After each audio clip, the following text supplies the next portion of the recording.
Well, Paul, bitterly disappointing defeat this afternoon. What's your take on the game?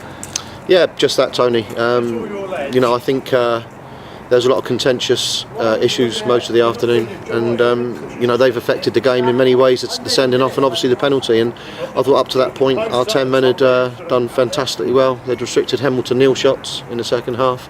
Very, very proud of the players, their performance, but very, very disappointed to be out of the competition. Sending off definitely the turning point, because until then you felt we were the better side. Yeah, and there's no doubt in my mind that we were the victim of 2 or 3 tackles prior to Glenn Southern's first booking, and yet Southern gets booked.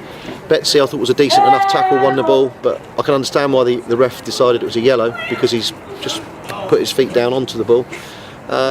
Their 2 centre-halves come over and push Betsy. Betsy's pushed him back, but apparently pushed him too close to his face, and he got a second yellow.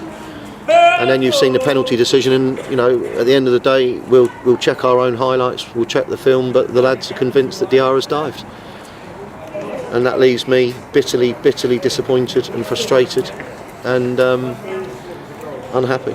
How much did the sending off affect what you said at half time?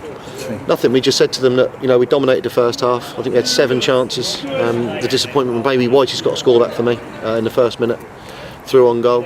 Plenty of other shots and chances, better team. And just said to him, we felt with a 4-4-1, the only place we were outnumbered was up top, but we felt Duns would manfully put in a performance, and he did.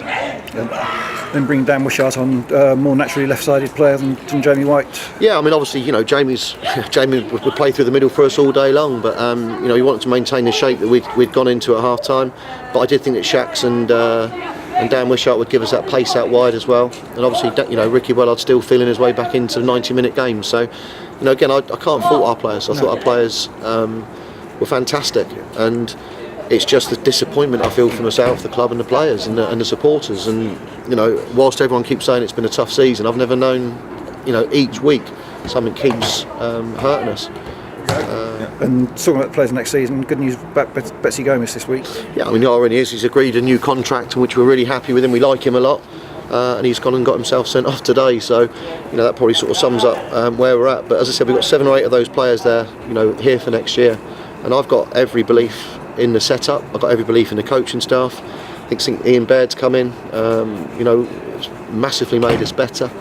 But Ian's probably seen the last 6 weeks what I've been saying for the previous 8 weeks, and it's just one of those seasons. But we'll keep going. As I said, we're not far away, and some of the football we played, especially first half today, was very good. And to be fair, even up to until the penalty, they hadn't looked a great deal like scoring. Just the one that was off the line. But it's the 80, we defended well. You're 11 v 10, 87 minutes. I don't remember them carving us open once. And they're a good team, Hemel. We watched them Tuesday night. They beat Staines 5-1. We've watched them be this season a real good side. And as I said, I've got every respect for Dean and the management team and his players here. But we just feel bitterly disappointed in some of the decisions that have gone against us today. And having seen a game where probably 95% of the decisions, in my opinion, haven't gone our way.